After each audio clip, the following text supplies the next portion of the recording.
नमस्कार दोस्तों, मैं हूं रामेंद्र सिंह चौहान। देश में इन दिनों इमेज वार चल रही है। यह इमेज वार व्यक्तित्व विकास की है, व्यक्तित्व युद्ध की है। कौन कितना श्रेष्ठ है इसको लेकर है। इमेज वार का मतलब सीधा सीधा यह है कि देश की आवाम के सामने सबसे बड़ा प्रभावशाली कौन है, यह इमेज वार चल रही है। या यूं कहें कि इस इमेज वार में कौन शामिल है, तो आइए जानते हैं कि इस इमेज वार में कौन कौन शामिल है और वह अपनी इमेज को कैसे बना रहे हैं।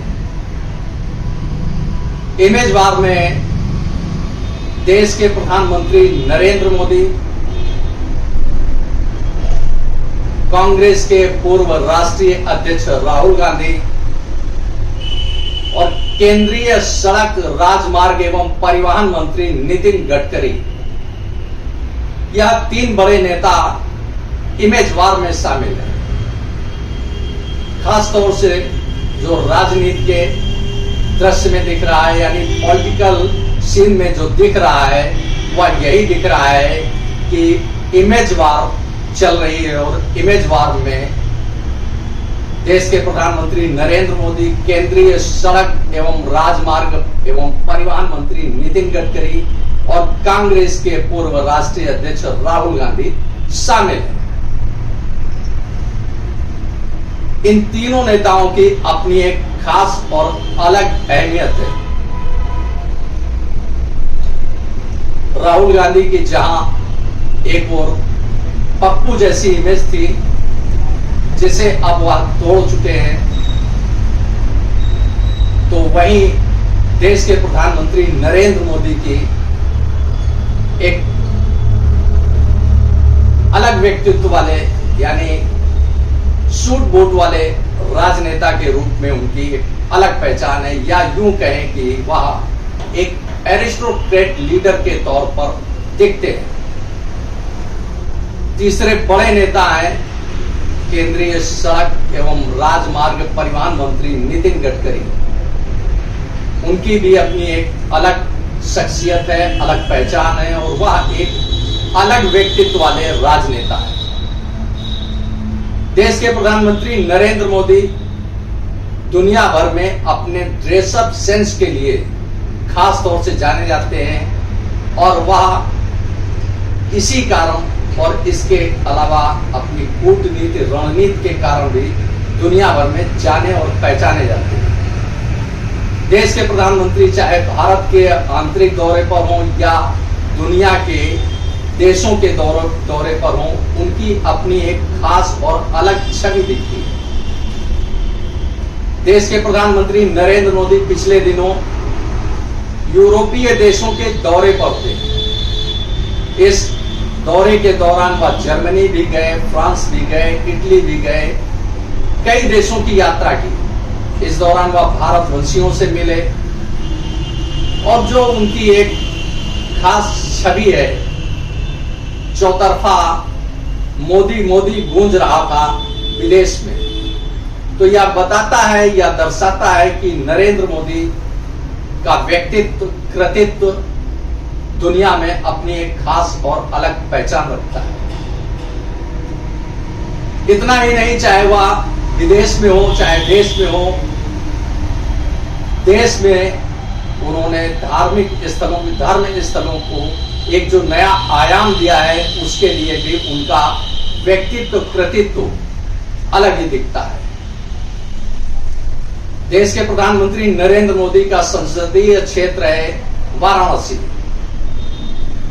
या यूं कहें कि नरेंद्र मोदी बनारस से सांसद है तो शायद कोई अतिशयोक्ति न होगी। बनारस में 12 ज्योतिर्लिंग का एक धाम, एक ज्योतिर्लिंग बाबा विश्वनाथ धाम। बाबा विश्वनाथ धाम का कायाकल्प हुआ, जीर्णोद्धार हुआ, एक नया आयाम दुनिया को दिखा बाबा विश्वनाथ का। इसी तरह मध्य प्रदेश में उज्जैन में स्थित बाबा महाकालेश्वर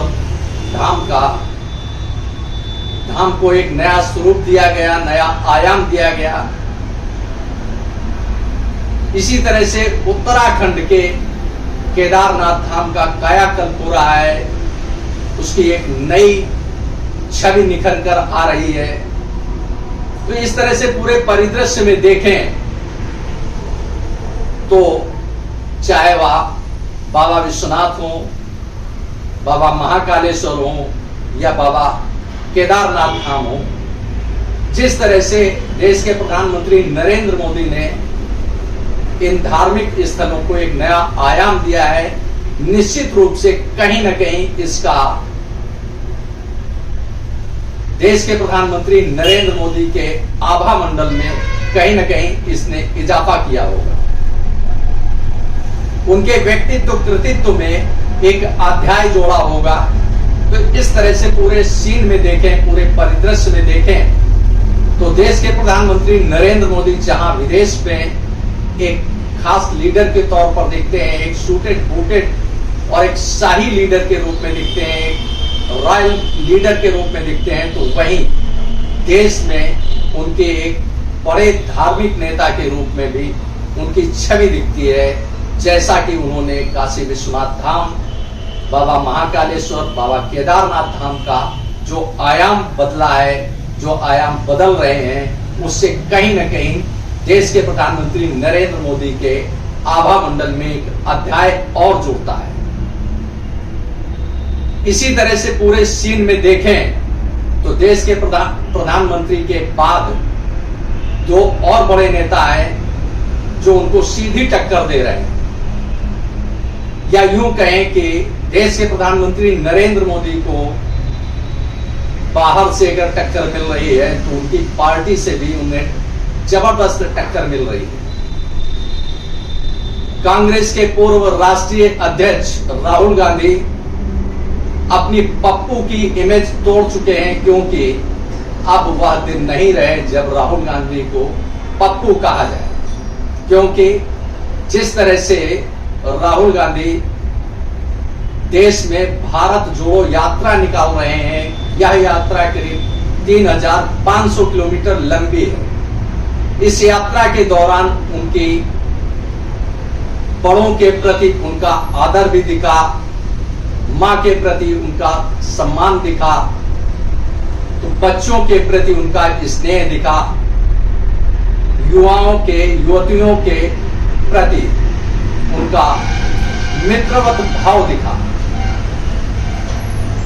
इसने इस पूरे भारत जोड़ो यात्रा ने, यानी भारत जोड़ो यात्रा की जो अब तक कड़ियां रही, उसमें राहुल गांधी अपनी पप्पू की इमेज तोड़ने में पूरी तरह से कामयाब रहे, या यूं कहें कि राहुल गांधी पप्पू की इमेज को पूरी तरह से तोड़ चुके हैं और वह अब देश के बड़े नेता के रूप में उभरे हैं।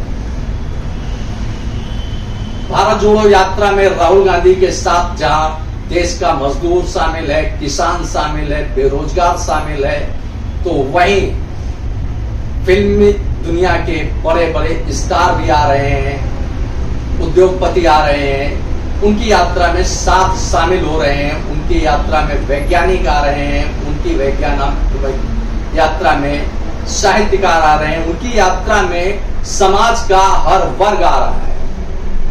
इसी के साथ राहुल गांधी देश के प्रधानमंत्री नरेंद्र मोदी पर लगातार हमलावर है।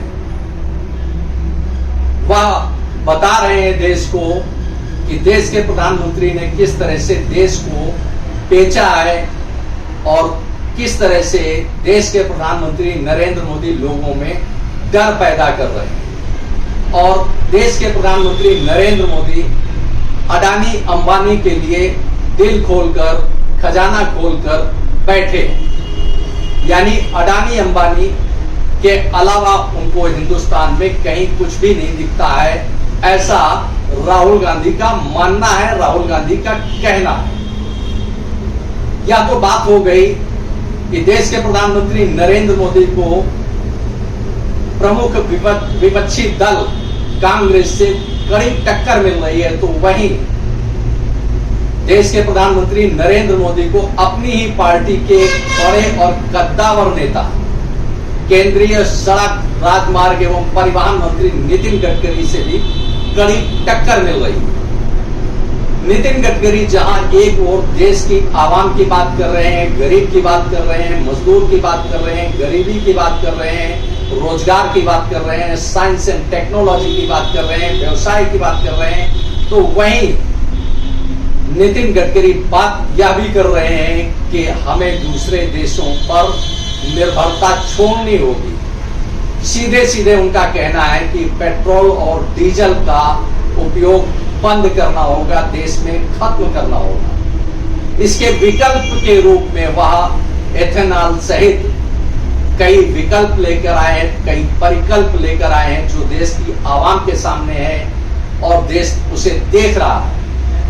इस तरह से जहां एक ओर एक विकल्प, बड़ा विकल्प लेकर नितिन गडकरी देश की आवाम के सामने है, तो वहीं देश में सड़कों का जो महामाया जाल फैला है, जो फैल रहा है, उसने भी कहीं न कहीं देश के यानी केंद्रीय सड़क राजमार्ग एवं परिवहन मंत्री के नितिन गडकरी के आभा मंडल में एक अध्याय जोड़ा होगा। इस तरह से पूरे सीन में देखें तो चाहे वह नितिन गडकरी हो, राहुल गांधी हो या नरेंद्र मोदी हो, तीनों ही नेता इमेज वार में खड़े हैं। जहां एक ओर देश के प्रधानमंत्री नरेंद्र मोदी आम आवाम से कुछ दूर दिखते हैं, तो वहीं कांग्रेस के पूर्व राष्ट्रीय अध्यक्ष राहुल गांधी देश की आवाम के बीच में दिखते हैं। क्या एक बड़ा फर्क है, बड़ा फासला दिखता है। तो वहीं केंद्रीय सड़क राजमार्ग एवं परिवहन मंत्री नितिन गडकरी बराबर देश की आवाम से कह रहे हैं कि वह दिन दूर नहीं है, वह दिन अब दूर नहीं है जब भारत की सड़कें अमेरिका जैसी होंगी। इसके लिए उन्होंने खुलकर वादा भी किया कि 2024 में वह भारत की सड़कों को अमेरिका जैसी बना देंगे। सीधी सीधी सी बात है कि 2024 का लोकसभा चुनाव देश के प्रधानमंत्री नरेंद्र मोदी के लिए अब उतना आसान नहीं है, क्योंकि एक तरफ विपक्ष से उनके सामने खड़े हैं राहुल गांधी, तो वहीं उनकी पार्टी में उनके सामने खड़े हैं केंद्रीय सड़क राजमार्ग एवं परिवहन मंत्री नितिन गडकरी। परिणाम 2024 में लोकसभा के कुछ भी हो, वह एक अलग बात है, लेकिन कुल परिदृश्य यह बता रहा है कि भले ही भारतीय जनता पार्टी देश में अपना एक नया आयाम 2024 में स्थापित करने में कामयाब हो, लेकिन देश के प्रधानमंत्री नरेंद्र मोदी के सामने यह आयाम करना बेहद दुष्कर नजर आ रहा है, बेहद मुश्किल नजर आ रहा है, बेहद कठिन नजर आ रहा है। क्योंकि एक तरफ उनको पार्टी के अंदर नितिन गडकरी से चुनौती मिल रही है, तो दूसरी तरफ पार्टी के बाहर उनको राहुल गांधी से चुनौती मिल रही है। इस तरह से पूरे सीन में देखें तो यह एक इमेज वार है, चाहे वह नरेंद्र मोदी की हो, चाहे राहुल गांधी की हो या नितिन गडकरी की हो। जिस तरह से नितिन गडकरी को संसदीय बोर्ड, भारतीय जनता पार्टी के संसदीय बोर्ड से बाहर किया गया था, वह कहीं न कहीं आरएसएस यानी राष्ट्रीय स्वयंसेवक संघ को नागवार भी गुजरा। कहीं उसी का यह परिदृश्य तो नहीं है कि जो केंद्रीय सड़क राजमार्ग एवं परिवहन मंत्री तेजी से सक्रिय नजर आ रहे हैं। कभी वह यूपी के दौरे पर होते हैं, कभी बिहार के दौरे पर होते हैं, कभी पश्चिम बंगाल के दौरे पर होते हैं, और वह रोज नई घोषणाएं करते हैं और उन पर अमल भी करते हैं। ऐसा नहीं है कि नितिन गडकरी केवल घोषणाएं करते हैं और अमल नहीं होता है, उन पर अमल भी होता है। जैसा कि उन्होंने अभी पश्चिम बंगाल में कहा कि 1,10,000 करोड़ से बिहार पश्चिम बंगाल में ग्रीन एक्सप्रेस वे बनाकर देंगे। यह एक बड़ी बात है कि जिस तरह से सड़कों का, एक्सप्रेसवे का, हाईवे का महामाया जाल देश में फैल रहा है, तो निश्चित रूप से इसका लाभ कहीं न कहीं देश के केंद्रीय सड़क राजमार्ग एवं परिवहन मंत्री नितिन गडकरी को मिलेगा। इस पूरे सीन में देखें तो जो वार चल रही है, इमेज वार चल रही है, उसमें तीनों ही नेता एक दूसरे को टक्कर देते नजर आ रहे हैं। अब इसमें कौन विजेता होगा, कौन उप विजेता होगा और कौन उनका फॉलोअर होगा, यह अभी कहना बड़ा मुश्किल है। लेकिन कहीं न कहीं यह इमेज वार, जो यह इमेज वार चल रहा है, इसका परिणाम लोकसभा चुनाव 2024 में अवश्य दिखेगा।